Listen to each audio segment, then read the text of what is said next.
Good morning friends, स्वागत आहे तुमचं आजच्या प्री मार्केट रिपोर्टमध्ये. तर मग चला सुरुवात करूयात आजच्या प्री मार्केट रिपोर्टला आणि जाणून घेऊयात की आज आपल्या स्टॉक मार्केटमध्ये काय होऊ शकतं ते. तर मग चला सुरुवात करूयात आजच्या व्हिडिओला.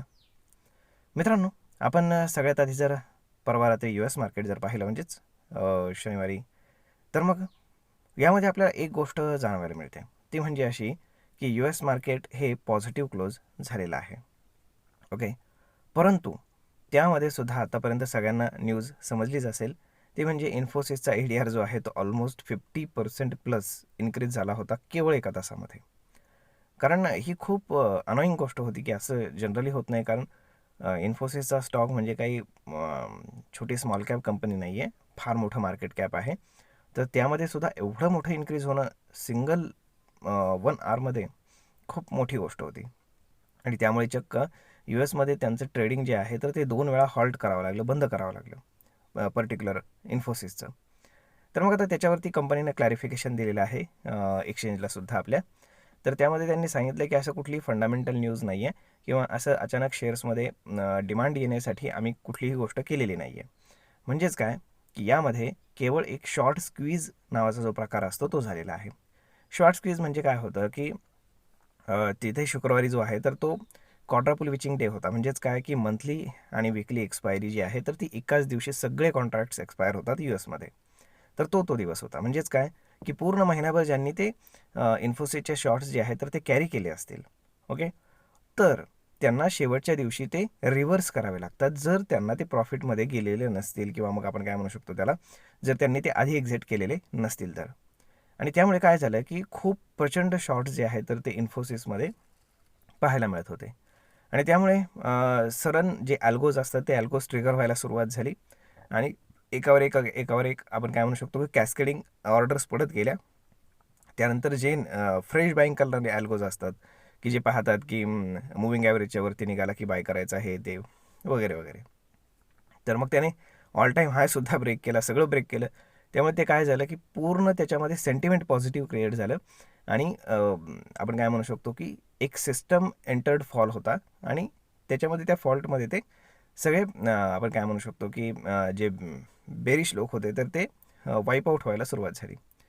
तर मग अशा पद्धतीनं कधी कधी होत असतं, परंतु फार रेअर केसमध्ये असं होत असतं की जे शुक्रवारी पाहायला मिळालं आणि याची प्रचंड हाईप क्रिएट झाली होती.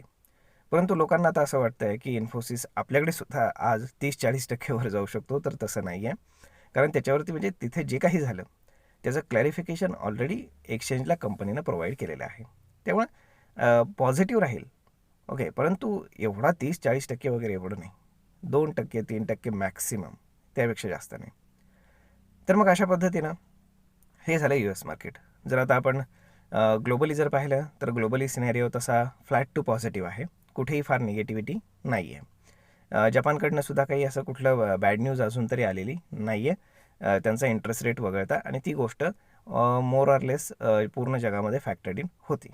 ओके, आता जर आपण इंडियन मार्केटमध्ये पाहिलं तर FIs चक्क बाईंग करतायत. सतत 3 दिवस त्यांनी बाईंग केलेलं आहे, त्यामध्ये मार्केट पडत असतानाही त्यांनी बाईंग केलेलं आहे. यामध्ये जर आपण पाहिलं तर शुक्रवारी त्यांनी साधारण 1800 कोटींच्या आसपास बाईंग केलं आहे. त्याच्या अगेन्स्ट डोमेस्टिक इन्स्टिट्यूशन्सने देखील 5000 कोटींचं बाईंगच केलेलं आपल्याला पाहायला मिळतं. आता मार्केट जर आपण पाहिलं तर गिफ्ट निफ्टी इंडिकेट करतं आहे की मार्केट साधारण 150 पॉईंटच्या आसपास गॅपअप ओपन होईल आणि त्यामध्ये मेजरली हात हा इन्फोसिस आणि बाकी IT स्टॉक्सचा राहणार आहे मेजरली. आता जर टेक्निकली पाहायचं झालं तर 26,000वरती खूप जास्त स्ट्रॅडल सेल करण्यात आलेले आहेत आणि प्रचंड कॉल रायटिंग देखील आपल्याला तिथे 26,000वर पाहायला मिळतं. जर मार्केट 26,000च्या वरती जर क्लोज करण्यामध्ये यशस्वी झालं आणि जर उद्या त्याला फॉलोअप मिळाला तर 26,300पर्यंतचे लेवल्स जे आहे तर ते ओपन होऊ शकतात. जर आपण ओपन इंटरेस्टच्या हिशोबाने सपोर्ट पाहिला तर 25,800 ते 25,500 या ठिकाणी खूप जास्त पुट रायटिंग आपल्याला पाहायला मिळतं. म्हणजेच काय, त्या दरम्यान आपल्याला एक सपोर्ट पाहायला मिळतो, तर हर्डल हा 26,000पासूनच सुरू होतो.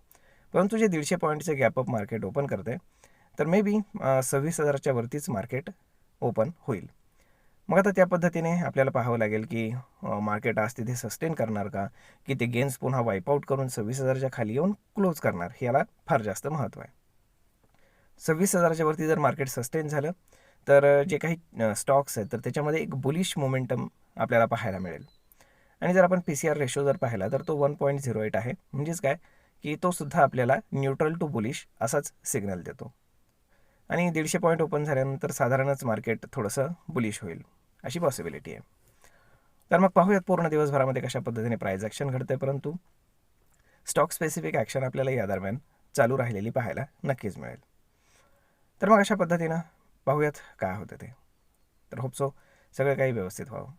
परंतु US मार्केटमध्ये जर पाहिलं तर सध्या तरी कुठली निगेटिव्हिटी आपल्याला पाहायला मिळत नाही आहे.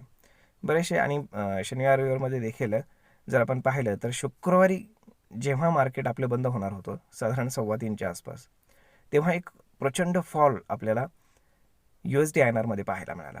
म्हणजेच काय रुपी आपला स्ट्रेंथन झाला. त्याच्यामध्ये RBIने इंटरव्हेन्शन केलं हे सरळ सरळ दिसतं. त्यामुळे रुपीला आता स्टेबल करण्याची प्रोसेस चालू झाली आहे का ते पाहणं जास्त गरजेचं आहे. त्यामुळे मार्केट किती स्टेबल राहील आणि किती पॉझिटिव्ह मोडमध्ये राहील हे आपल्याला USD INRचा चार्ट पाहून कळेल की ज्याचं ट्रेडिंग आपल्या इथे 9 वाजता सुरू होतं. म्हणजेच काय की तुम्ही आपलं मार्केट सुरू होण्याआधी सकाळी 9 वाजता USD INRचा चार्ट पहा. त्याच्यामध्ये जर USD INR जर समजा इन्क्रीज झाला नाही, ओके, आणि जर तो वीक झाला म्हणजे त्याचा चार्ट उलटा पाहायचा असतो, तो जर वीक झाला तर आपल्याकडे त्याला स्ट्रॉंग सिग्नल मानलं जातं. मग तो जर वीक झाला आणि स्टेबल राहिला तर याला खूप जास्त चांगलं आपण म्हणू शकतो. तर होप सो पाहूयात काय होतं ते. तर मग मित्रांनो, हा व्हिडिओ ही माहिती तुम्हाला कशी वाटली हे तुम्ही आम्हाला कमेंट करून नक्कीच सांगा. आणि जर आवडली असेल तर आपल्या जवळच्या मित्रमंडळींसोबत देखील हा व्हिडिओ तुम्ही शेअर करायला विसरू नका. धन्यवाद.